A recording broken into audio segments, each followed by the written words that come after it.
Catecismo de la Iglesia Católica.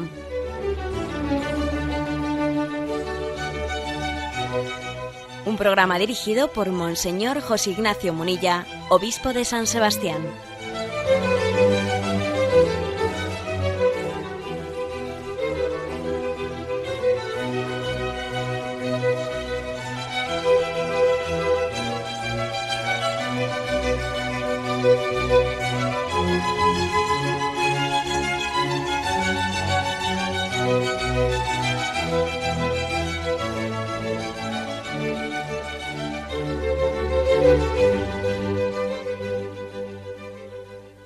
Un saludo a todos los oyentes de Radio María.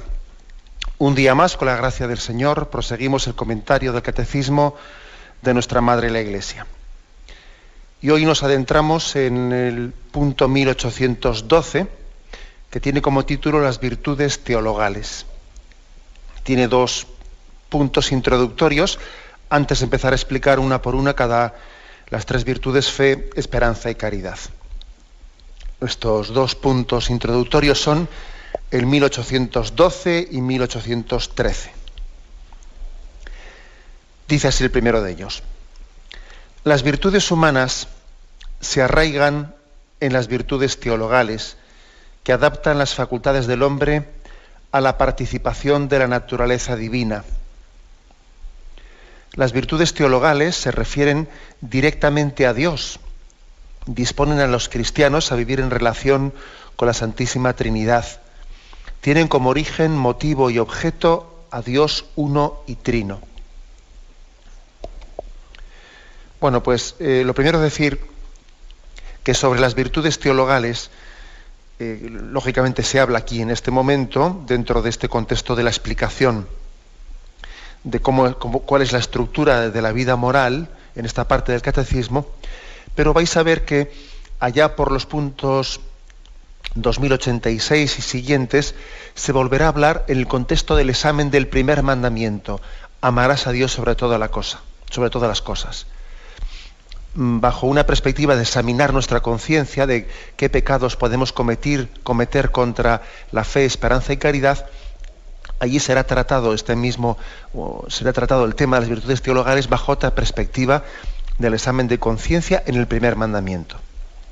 Y más tarde también, por los puntos 2656 y siguientes, se tratará también de las virtudes teologales en la perspectiva de la oración, de cómo hacer oración, de cómo la fe, esperanza y caridad están informando nuestra oración. Aquí, sin embargo, de una manera más genérica, no tanto como un examen de conciencia, no tanto ligado a la oración, sino de una manera más general, se está explicando qué son las virtudes, cómo se distinguen virtudes morales de teologales, y ahora pues se explica lo siguiente, ¿no? La primera explicación es que las virtudes humanas, así dice la primera frase del catecismo, están arraigadas en las virtudes teologales. Están arraigadas las virtudes teologales es una explicación muy, muy práctica, que lo que viene a decir es que ni más ni menos tenemos una inserción de las virtudes morales en las teologales. Están arraigadas en ellas, ni más ni menos. Se hace una referencia a un texto, al texto 2 Pedro, que lo vamos a leer ahora mismo. Dice el texto: 2 Pedro, capítulo 1, versículo 4, y dice así: a vosotros gracia y paz abundantes por el conocimiento de nuestro Señor, pues su divino poder nos ha concedido cuanto se refiere a la vida y a la piedad, mediante el conocimiento perfecto del que nos ha llamado por su propia gloria y virtud, por medio de las cuales nos han sido concedidas las preciosas y sublimes promesas, para que por ellas os hicierais partícipes de la naturaleza divina, huyendo de la corrupción que hay en el mundo por la concupiscencia. Por esta razón, poned el mayor empeño en añadir a vuestra fe la virtud. curioso, que dice, añadir a vuestra fe la virtud. Pero lo sustancial, lo que nos interesa de ese texto, el motivo por el que el catecismo lo ha traído a colación aquí, es que habla de cómo, por estos dones, dice, por estas sublimes promesas, hemos sido hechos partícipes de la naturaleza divina. Por lo tanto, la primera afirmación aquí clave es que las virtudes teologales están adaptando las facultades del hombre para poder participar de la naturaleza divina. ¿Cómo explicamos esto? Vamos a ver, lo explicamos recordando cómo las facultades del hombre, el hombre tiene 3 facultades psicológicas, me refiero, que son el conocer, el desear y el amar. Conocer, desear y amar. Cada una de esas 3 facultades está firmemente arraigada en ella las virtudes teologales. Conocer, la fe; desear, la esperanza; amar, la caridad. Por lo tanto, sí, es importante darse cuenta de que la vida cristiana, la vida sobrenatural, no es algo sobreañadido, sobrepuesto pues a la estructura humana, al hombre. No, está perfectamente insertado en él. No es algo yustapuesto, como que no tiene que ver con el ser humano, con sus finalidades, con sus deseos. No, está firmemente insertado, está fundido. Lo humano y lo divino, lo natural y lo sobrenatural. Dice, se arraigan las virtudes humanas en las virtudes teologales. Y las virtudes teologales adaptan las facultades del hombre, las facultades naturales del hombre, ¿no? El entender, el desear y el amar, las adaptan para participar de la naturaleza divina. Es algo importante para que nos demos cuenta cómo las virtudes teologales están respondiendo también a un gran deseo del hombre, al deseo del entender, al deseo de que su esperanza sea cierta, al deseo de amar. Las virtudes teologales, pues, están dando respuesta a la gran sed que tiene el hombre.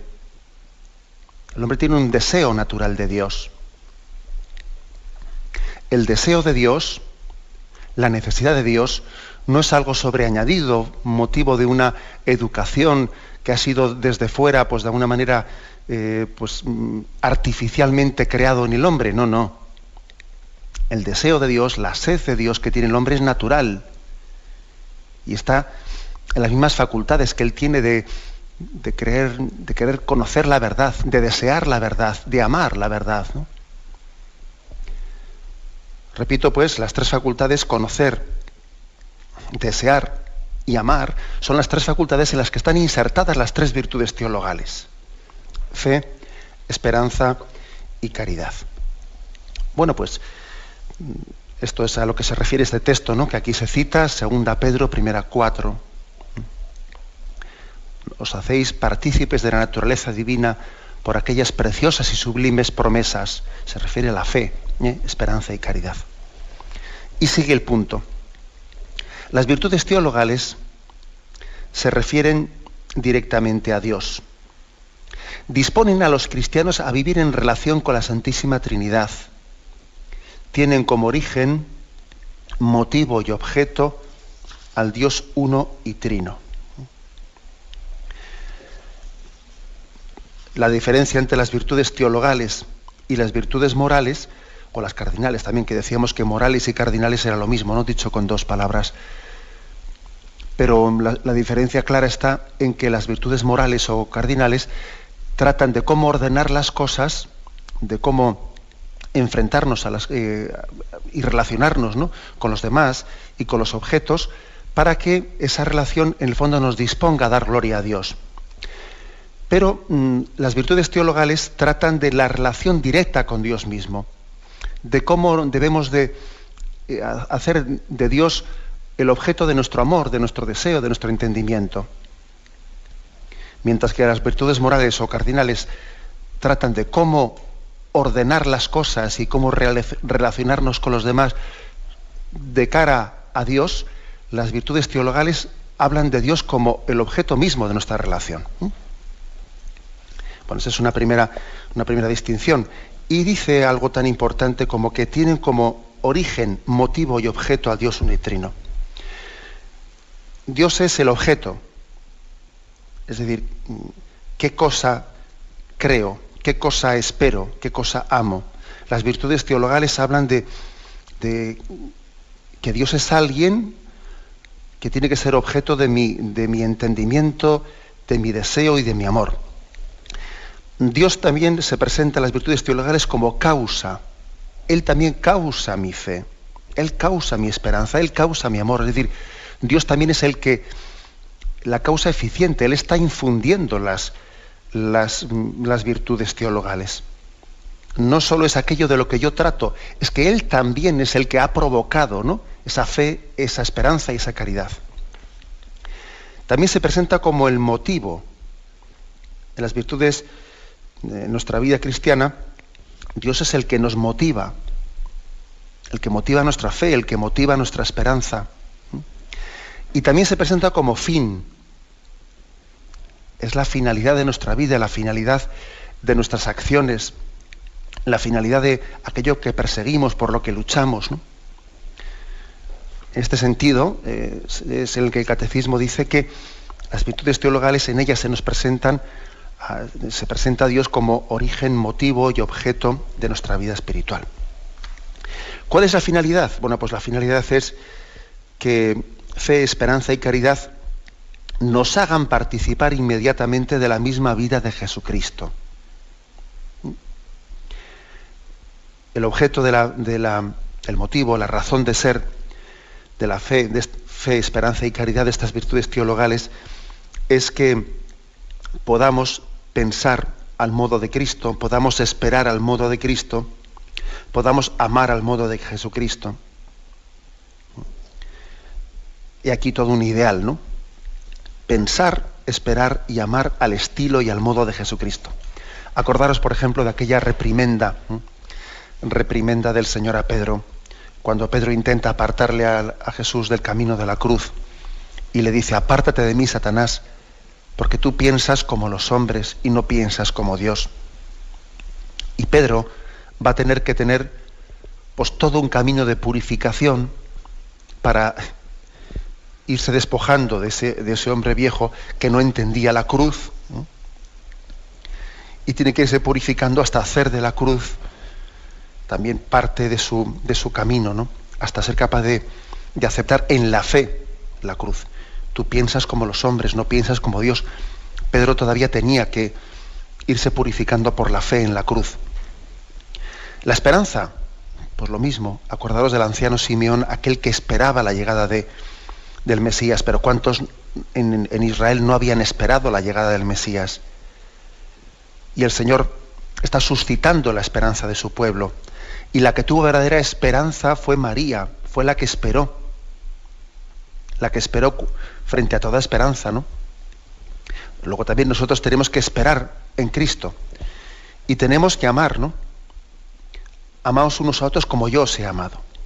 Es decir, las tres virtudes son las que nos configuran con Jesucristo. Pensar como Jesucristo, esperar como Jesucristo esperó en Dios Padre, amar como Jesucristo. Y aquí las finalidades de las virtudes teologales, ¿no? Es entender a Jesucristo por dentro, configurarnos con Él, tener sus mismos afanes, sufrimientos y alegrías, ¿no? Esto es lo que nos permiten las virtudes teologales, ¿eh? No estar en esta vida pues con otros objetivos, otros sufrimientos, pues al margen de los de Jesucristo, que lo que a Él le preocupe sea nuestra preocupación, que lo que a Él le alegra sea nuestra alegría, ¿no? Que su gozo sea el nuestro. Eso es tener celo por las cosas de Dios Padre.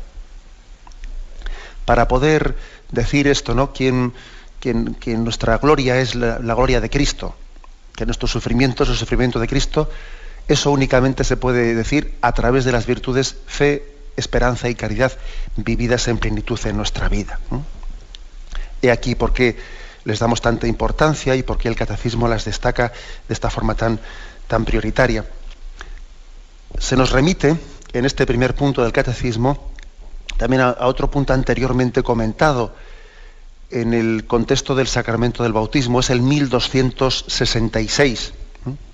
Y en aquel punto decía: la Santísima Trinidad da al bautizado la gracia santificante, la gracia de la justificación, que nos permite tres cosas, dice.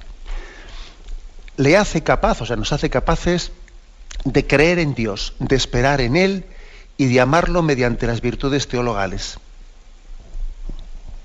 Segundo, le concede poder vivir y obrar bajo la moción del Espíritu Santo mediante los dones del Espíritu Santo. Tercero, le permite crecer en el bien mediante las virtudes morales. O sea que bueno es recordar aquí que fue gracias al sacramento del bautismo por el que se nos infundió la gracia santificante, la gracia que nos configuraba en Jesucristo y nos hacía capaces de las virtudes teologales, fe, esperanza y caridad. Y al mismo tiempo también nos concedía los dones del Espíritu Santo, de los cuales ya hablaremos posteriormente. Y también nos permite crecer en las virtudes morales, de las cuales hemos hablado en programas anteriores, ¿no? Prudencia, justicia, fortaleza y templanza. Eso ha sido infundido en el sacramento del bautismo. En el sacramento del bautismo hemos recibido esa semilla de las virtudes teologales, de los dones del Espíritu Santo y de las virtudes morales. Bien, tenemos un momento de reflexión y continuaremos enseguida. Continuamos con la explicación de los puntos 1812 y 1813, en los que se están introduciendo las virtudes teologales. Dice así el 1813. Las virtudes teologales fundan, animan y caracterizan el obrar moral del cristiano, informan y vivifican las virtudes morales. Me detengo ahí para ir un poco pues, desmenuzando este punto 1813. Como veis, insiste este punto en cómo están unidas las virtudes teologales con las morales, cómo están de alguna manera informando, dando vida a toda la vida, a toda nuestra vida moral. A toda la vida moral. Sería un error muy grande pensar que hay una especie de departamentos estancos sin comunicación entre ellos, entre unas virtudes de otras. Sería un error muy grave pensar que en el obrar cristiano existe también una separación sin comunicación entre las virtudes naturales y las sobrenaturales. Pues no es así. Precisamente uno de los motivos por los que los católicos pedimos también, por ejemplo, poder tener una educación católica, ¿no? Es porque entendemos que las virtudes teologales no únicamente se están traduciendo en la clase de religión, no, están informando también la historia, la filosofía, las matemáticas, ¿eh? O sea, sería absurdo pensar que las virtudes sobrenaturales están informando únicamente cuando estamos obrando estrictamente en una vida de piedad o litúrgica. No. Las virtudes teologales están informando, están fundando, están animando, están caracterizando todo nuestro obrar moral. Por eso el católico, esta es una de las razones por las que el católico tiene derecho y deber también, en la medida en que puede realizarlo, derecho y deber de poder también pues, tener una educación específica, y quien dice educación específica dice también una cultura específica, una diversión específica, porque es que las virtudes teologales lo informan todo. Uno tiene pues, un estilo especial que le caracteriza en la forma de divertirse, en la forma de relacionarse, en el canto, en la cultura, en tantísimas cosas, ¿no? En el arte, etcétera. Por lo tanto, esto es un punto que, como veis, tiene mucha actualidad, y nos recuerda que no existen departamentos estancos dentro de nuestra vida moral. Somos uno en Cristo. Y Cristo informa toda nuestra vida. Por ejemplo, algunos ejemplos que siempre son muy iluminadores, ¿no?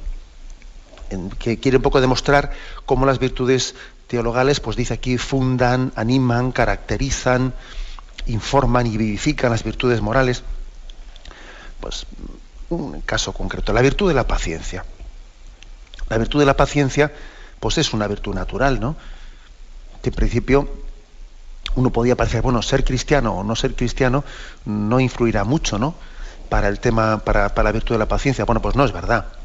Porque claro, la virtud de la paciencia nosotros la vivimos insertada, animada, pues por las virtudes teologales. Y entonces cuando uno tiene esperanza, tiene la virtud teologal de la esperanza, pues la paciencia es distinta. Porque espera en el Señor.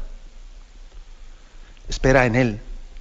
Acordaros de aquel salmo tan hermoso, ¿no? Si no me equivoco, es el Salmo 26, ¿no? Cuando dice, espero gozar de la dicha del Señor en el país de la vida. Espera en el Señor.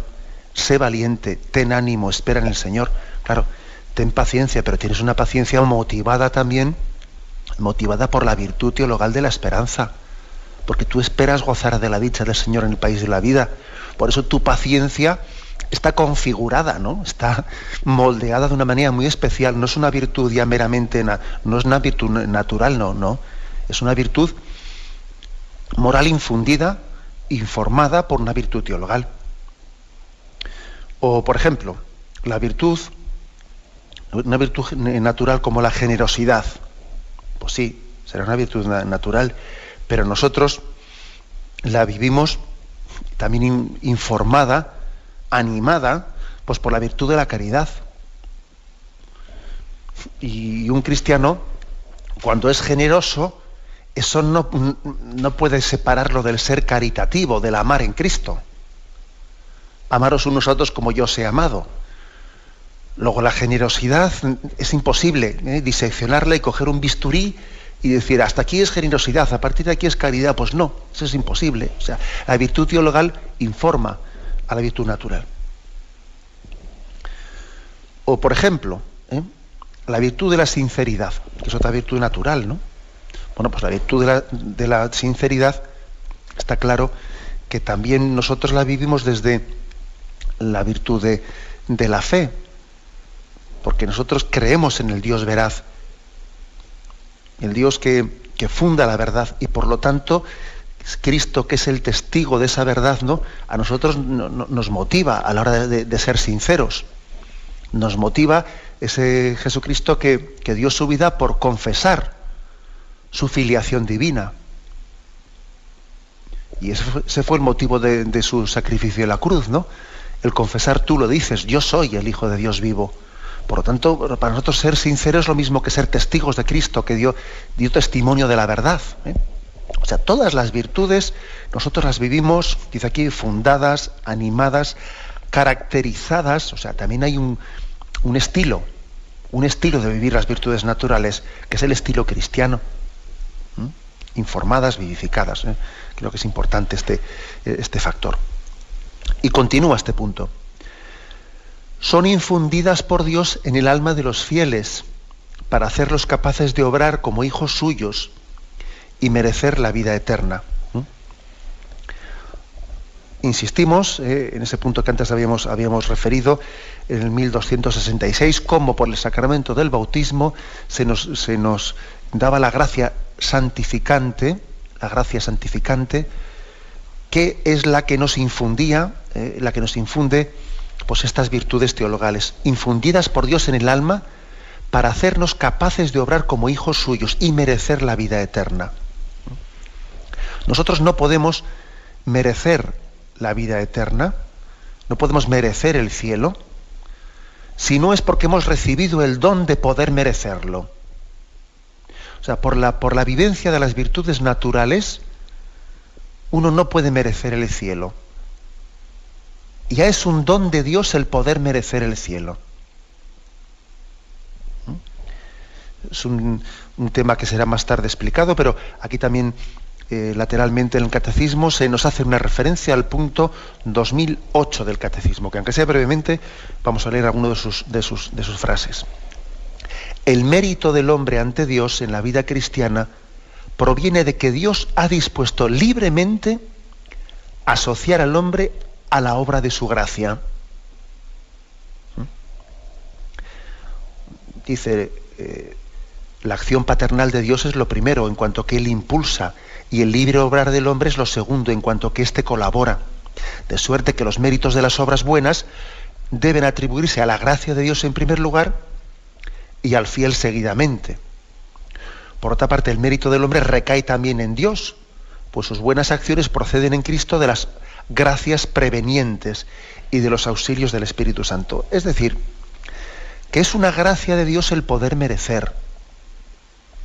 O sea, Dios me da la gracia de poder obrar como un hijo de Dios. Al infundirme la virtud de la fe, esperanza y la caridad, al infundirme la capacidad de poder pensar como el Señor, esperar como Él y amar como Él, entonces mis obras tienen una capacidad de ser obras del Hijo de Dios y tienen capacidad de merecer la salvación. Acordaros de cómo en la secuencia de Pentecostés le pedimos como un don, una misericordia al Espíritu Santo, da al esfuerzo su mérito. O sea, pero se lo estamos pidiendo como una gracia. Da al esfuerzo su mérito. O sea, el mérito, nosotros tenemos una concepción un tanto, permitidme, voluntarista, en la que nos podemos pensar que el mérito es págame lo que me debes. No, págame lo que me debes, no. Porque es que merecer la salvación es una gracia de Dios. Yo le pido a Dios la caridad, le pido la misericordia de que mis obras tengan mérito, de que no sean un mero esfuerzo humano que comienza y termina en mí mismo. Porque, ojo, puede haber mucho esfuerzo humano en el que uno se rompe los cuernos y comienza en ti la obra y termina en ti la obra. Se trata de que nuestras obras sean infundidas, sean transformadas por las virtudes teologales, y al estar movidas por la fe, esperanza y caridad, las obras partan de Dios y vuelvan a Él. Y por lo tanto sean el obrar del Hijo de Dios, y por lo tanto tengan el mérito de la salvación, estén infundidas de ese mérito de la salvación, ¿no? Como veis, algo importante esto que estamos transmitiendo, ¿no? Lo que nos permite sencillamente obrar como hijos. Continúa diciendo, las virtudes teologales son la garantía de la presencia y la acción del Espíritu Santo en las facultades del ser humano. 3 son las virtudes teologales: fe, esperanza y caridad. Bueno, es justamente en el contexto de ese cántico que hace Pablo a la virtud de la caridad, que tanto conocemos, ¿no? En 1 Corintios 13, cuando dice, pues ya podría yo hablar todas las lenguas de los hombres y de los ángeles, si no tengo caridad, pues no me sirve de nada, ¿no?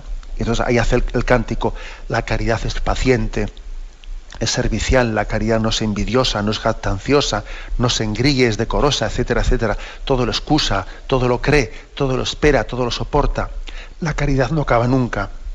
Es en este contexto de este cántico de San Pablo a la virtud de la caridad cuando al final dice, ¿no? Porque parcial es nuestra ciencia y parcial nuestra profecía. Cuando vendrá lo perfecto, desaparecerá lo parcial. Cuando yo era niño, hablaba como niño, pensaba como niño, razonaba como niño. Al hacerme hombre, dejé las cosas de niño. Ahora vemos en un espejo, en enigma. Entonces veremos cara a cara. Ahora conozco de un modo parcial, pero entonces conoceré como soy conocido. Ahora subsisten la fe, esperanza y la caridad. Estas 3. Pero la mayor de todas es la caridad. Es decir, si os fijáis, San Pablo está hablando de que la fe, esperanza y caridad son el espejo. Ahora veo como en un espejo, entonces veré cara a cara. Pero ojo, es importantísimo que tengamos un espejo en el que podamos ver a Dios.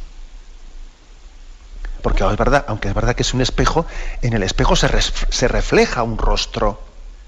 Y gracias a la fe, esperanza y caridad, Dios para nosotros no es un desconocido, sino que cuando nos encontremos con Él, nos estaremos encontrando con alguien con quien nos hemos relacionado, en quien hemos creído, a quien hemos amado en esta vida.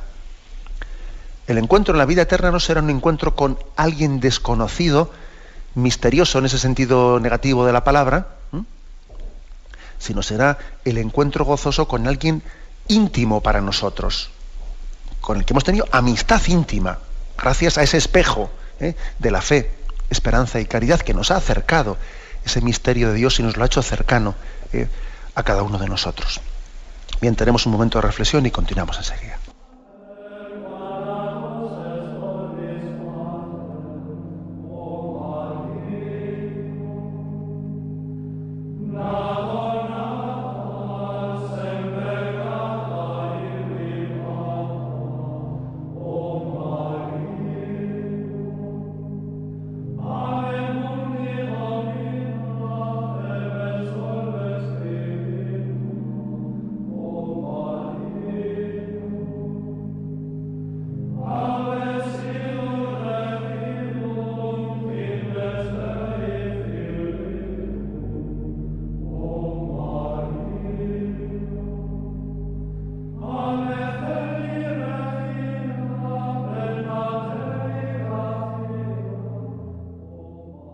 Estamos completando el comentario de 2 puntos, 1812 y 1813, que introduce las virtudes teologales.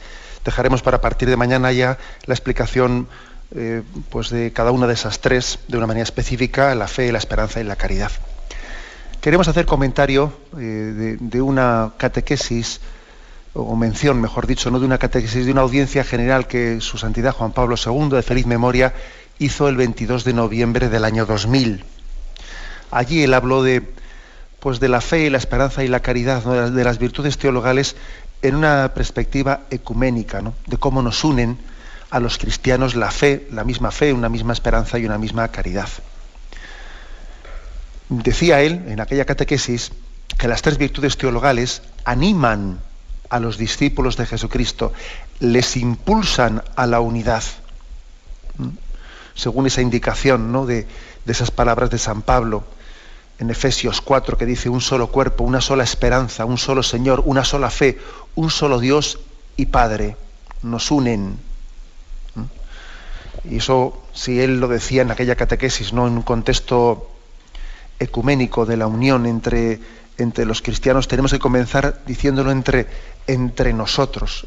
Yo creo que el hecho de que, por ejemplo, los que estemos escuchando este programa ahora mismo, ¿no?, tengamos una misma fe, esperanza y caridad, eso tiene que ser, debería de ser, ¿no?, si esas virtudes son lo fuertes que deben de ser en nosotros, motivo de una mayor unión entre nosotros. Lo que no tiene sentido, o sea, es decir, como que si la unidad fuese una prueba de la autenticidad de las virtudes teologales.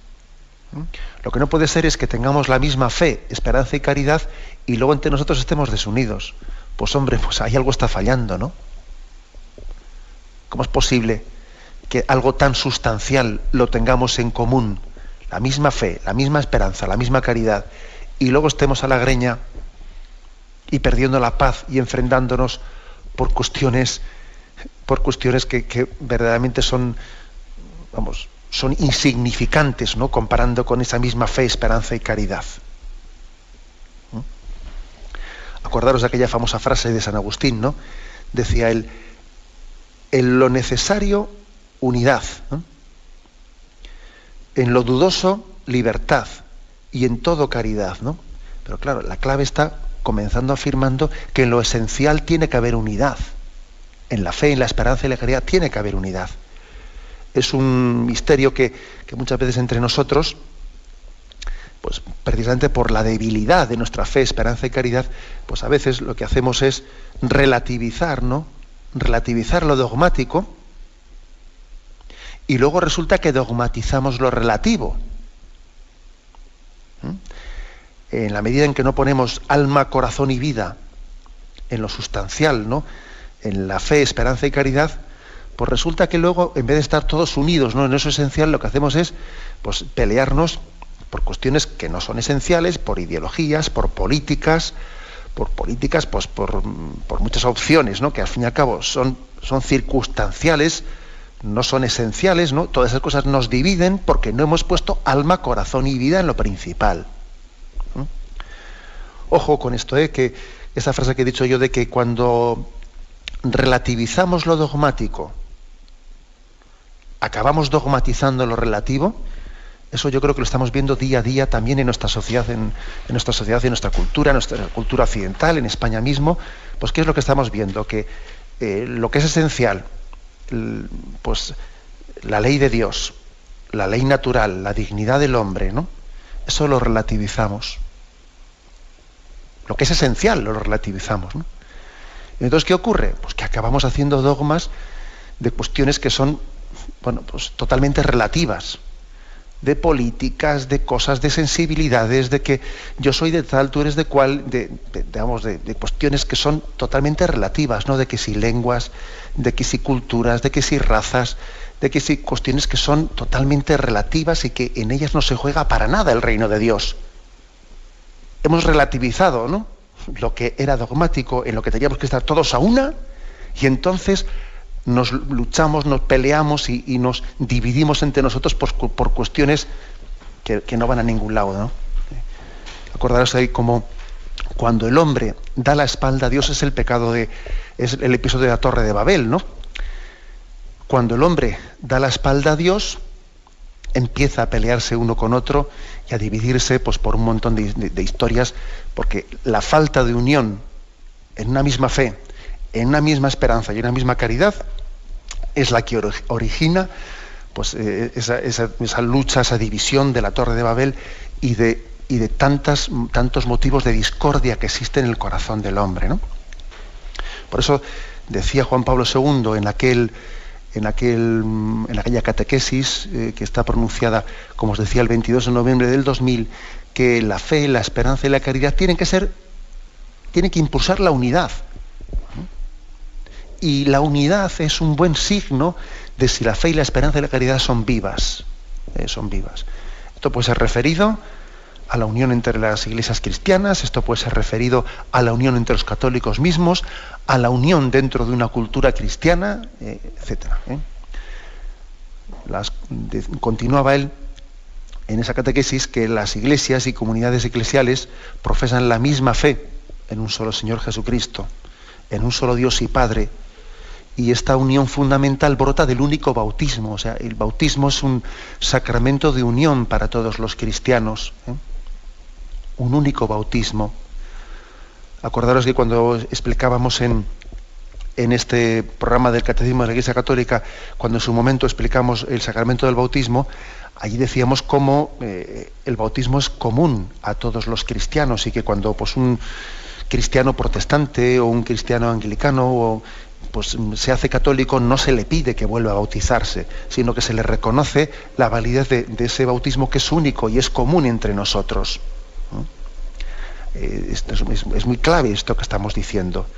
Es sustancial la unidad que tenemos todos en torno al bautismo de Jesucristo, la misma fe, la misma esperanza, la misma caridad, que han sido infundidas por el sacramento del bautismo, por la gracia santificante que nos confiere el sacramento del bautismo. Y es muy importante, pues, tender a subrayar más lo que nos une que lo que nos separa. Eso no quiere decir que haya que ocultar lo que nos separa y no haya que hablar de ello. Sí, hay que hablar de ello. Pero es muy importante sentirnos unidos en lo sustancial, ¿no? Y subrayar más esos aspectos en los que tenemos la común unión entre los cristianos y entre todos nosotros. Todas las iglesias y comunidades eclesiales pues están refiriendo a los antiguos símbolos y credos de la fe, al credo apostólico, en el cual estamos todos unidos, ¿no? Decía Juan Pablo II, existen aún algunas divergencias doctrinales que es preciso superar para que el camino de la unidad, de la fe, esperanza y caridad, llegue a su plenitud. Y entonces llegue a cumplirse la promesa de Jesucristo. Escucharán mi voz y habrá un solo rebaño y habrá un solo pastor. Entonces, cuando eso ocurra, podremos llegar a decir que se ha cumplido, ¿no?, esas palabras de Efesios 4:4. Un solo Señor, una sola fe, una sola esperanza, un solo bautismo, un solo Dios Padre. Y todos unidos en esa misma unión, en esa misma filiación divina. La fe, la esperanza y la caridad, pues, no son las virtudes que nos unen en el único Dios, creador de cielo y tierra, Padre de todos. Me despido con la bendición de Dios Todopoderoso. Padre, Hijo y Espíritu Santo, descienda sobre vosotros. Alabado sea Jesucristo.